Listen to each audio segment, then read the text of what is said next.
Baiklah, bismillahirrahmanirrahim. Assalamualaikum warahmatullahi wabarakatuh. Yang dikasihi tetamu-tetamu jemputan kita pada hari ini, Siti Masyita binti Abu Kasim dan Siti Khadijah binti Muhammad Fazli, serta penonton-penonton dan rakan-rakan yang sanggup mengambil masa untuk mendengar diskusi kita pada hari ini. Terlebih dahulu, marilah kita memanjatkan rasa syukur kepada Ilahi dengan bacaan Ummul Kitab Al-Fatihah.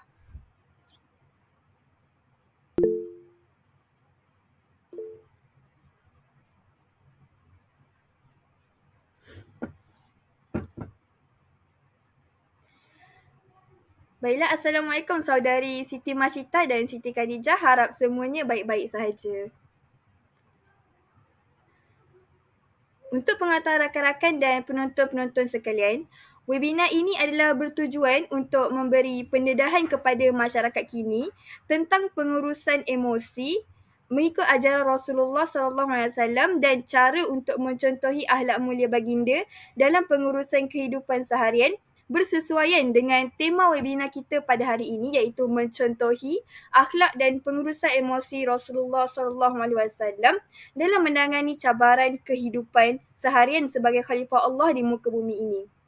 Baiklah, untuk sesi yang pertama, kita akan mendengar hujah yang agak menarik daripada tetamu jemputan kita pada hari ini, iaitu saudari Siti Masyitah binti Abu Kasim.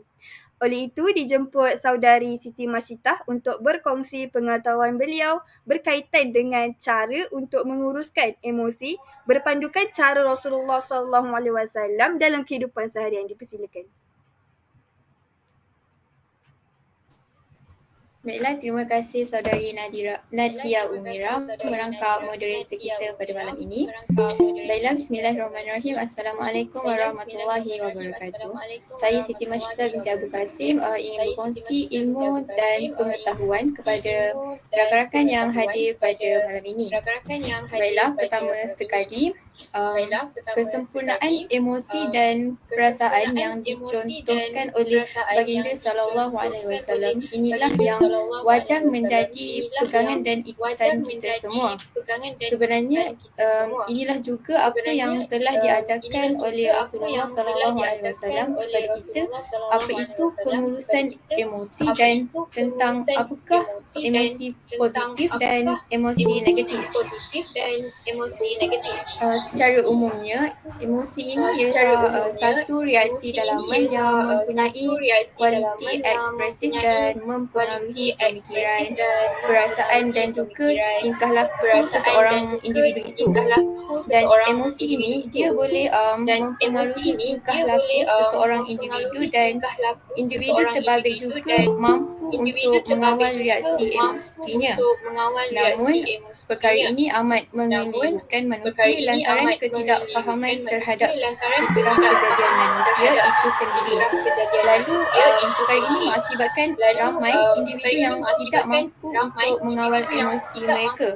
Malah sebaliknya, emosi itu dikawal oleh emosi mereka sendiri.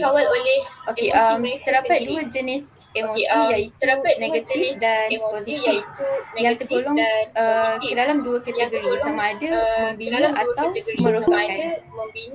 Baiklah, berhubung dengan perkara ini, seorang tokoh keilmuan Islam yang tidak asing lagi iaitu Dr. Muhammad Usman Najati ada menyatakan bahawa reaksi dalaman terhadap sesuatu perkara, pengalaman atau peristiwa mencorak kepada kepelbagaian emosi yang terdiri daripada rasa marah, sedih, suka, kecewa, takut, gembira serta kasih sayang. Malah kelahiran Rasulullah SAW juga telah memberi panduan kepada manusia untuk mempelajari dan memahami tentang reaksi emosi dan juga kaedah pengurusan emosi. Dan jika kita lihat pada hari ini berkaitan dengan kecerdasan emosi, beberapa elemen penting dalam kecerdasan emosi ialah mengenali jenis emosi, memahami emosi sendiri dan juga emosi orang lain, mengetahui bagaimana emosi itu tercetus dan kesannya kepada pembangunan diri serta perhubungan. melalui wahyu dan hidayah Allah Subhanahu Wa Taala.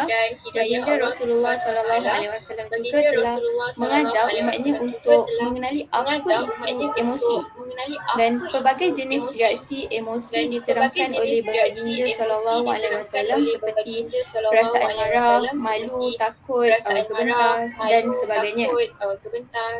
Manakala berkaitan dengan perasaan benci, Islam menyarankan agar tidak wujud kebencian yang melampaui batasan kemanusiaan, dan pada masa yang sama agar meletakkan rasa kebencian tersebut terhadap perkara yang membawa kepada syirik, kekejaman dan kemaksiatan. Dalam Al-Quran, Allah telah berfirman dalam surah Al-Baqarah ayat 216 yang bermaksud, diwajibkan atas kamu berperang, padahal berperang itu adalah sesuatu yang kamu benci. Boleh jadi kebencian kamu terhadap sesuatu padahal ia amat baik bagimu, dan boleh jadi pula kamu menyukai sesuatu padahal ia amat buruk bagimu. Allah Maha mengetahui sedang kamu tidak mengetahui. Dan jika pada hari ini masyarakat moden telah terdedah kepada apa itu kecerdasan atau kepintaran emosi serta kaedah pengurusan emosi, tetapi pada hakikatnya kelahiran Rasulullah SAW sebagai penyempurna akhlak manusia lebih awal mengajar manusia berkaitan dengan kecerdasan emosi dan perasaan serta cara pengendalian emosi yang tidak terkawal agar menjadi lebih baik. Baginda juga telah mengajarkan untuk mengenali apa itu emosi, seperti yang saya sebut sebentar tadi, iaitu sama ada emosi negatif ataupun emosi positif, dan juga bagaimana sifat emosi itu boleh berubah menjadi sesuatu yang sama ada dia membina ataupun merosakkan, beserta dengan cara untuk kita mengendali emosi tersebut.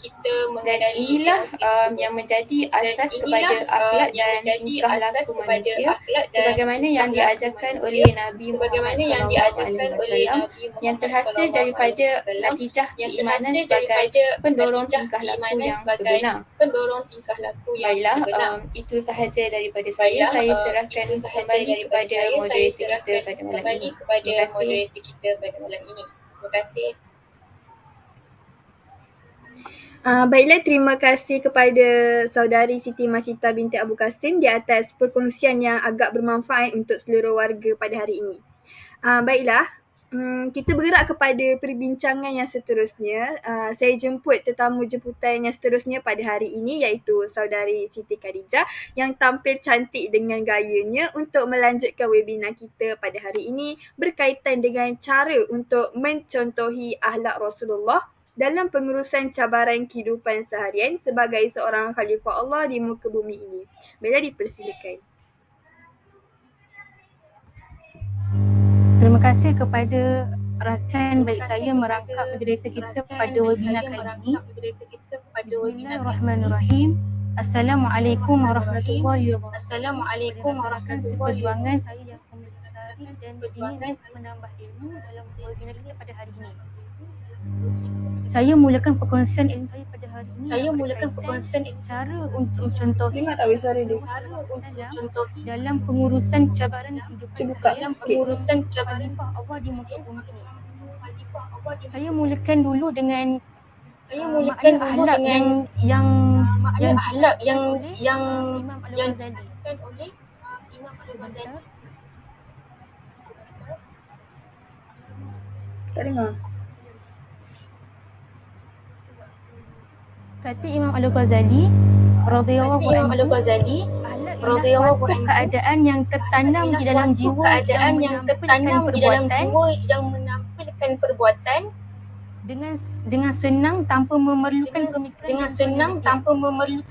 Justru itu, akhlak juga menjadi cerminan kepada kita. Akhlak juga menjadi cerminan kepada diri kita, dengan makna kata mudah, peribadi yang baik akan terzahirnya melalui akhlak yang ditunjukkan oleh seseorang individu itu. Baiklah. Jadi apabila kita bercakap tentang akhlak, maka hendaklah kita meniru sikap dan akhlak Rasulullah sallallahu alaihi wasallam. Kehebatan dan ketinggian akhlak Rasulullah membawa sinar hidayah kepada manusia lain. Biarpun biar pun setelah kewafatan baginda. Benar mengungkapkan dalam ayat 4 yang bermaksud dan sesungguhnya engkau mempunyai akhlak yang amat mulia. Budi pekerti yang dipamerkan oleh baginda sallallahu alaihi wasallam tidak untuk disebabkan kebencian dan kemarahan. Malahan kehidupan yang dilengkari dengan kesabaran menjadi benteng yang paling utuh dalam membangun yang sinonim dengan Rabiul Awal yang sinonim dengan buka tirai. Laungan selawat terus menjadi satu tanda ingatan kepada baginda sallallahu alaihi wasallam. Setelah melepasi pelanggaran baginda, selawat yang menjadi tanda ingatan dan ingatan hanyalah hebat dan gah pada seorang tetapi tidak menjadi satu kelaziman yang membasahi bibir. Baiklah. Rakan-rakan seperjuangan saya yang dalam mencari izinkan saya berkongsi cara dan akhlak Rasulullah yang boleh kita contohi sebagai seorang penuntut ilmu. Kita mestilah tidak mempunyai sifat kedekut ilmu. Sebagaimana Rasulullah SAW yang amanah menyampaikan segala perintah yang kepada kita semua.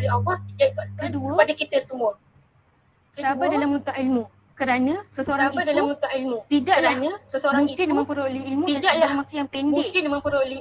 dalam masa yang pendek. Dan mungkin hilangnya sifat sabar pada seseorang itu hilangnya sifat sabar pada seseorang dan tribulasi yang akan membantu dan pembangkit seterusnya membawa situasi pada hari ini.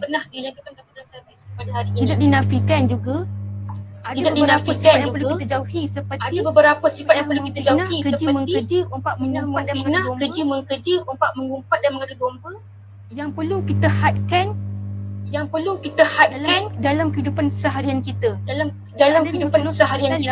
Masa bersama kita, alangkah sedihnya beliau melihat moral umat yang semakin meruncing pada hari ini. Umat Islam hilang keluhuran budi dan sikap saling sedangkan perkara ini menjadi tonggak kepada ketamadunan sesama masyarakat dilihat daripada asas pembentukannya sudah pasti perlu bermula dengan kehebatan akhlak Nabi. Tiada tandingannya dengan lain. Ini jelas daripada kisah Aisyah yang telah ditanya oleh seorang Badawi mengenai akhlak Rasulullah. Maka beliau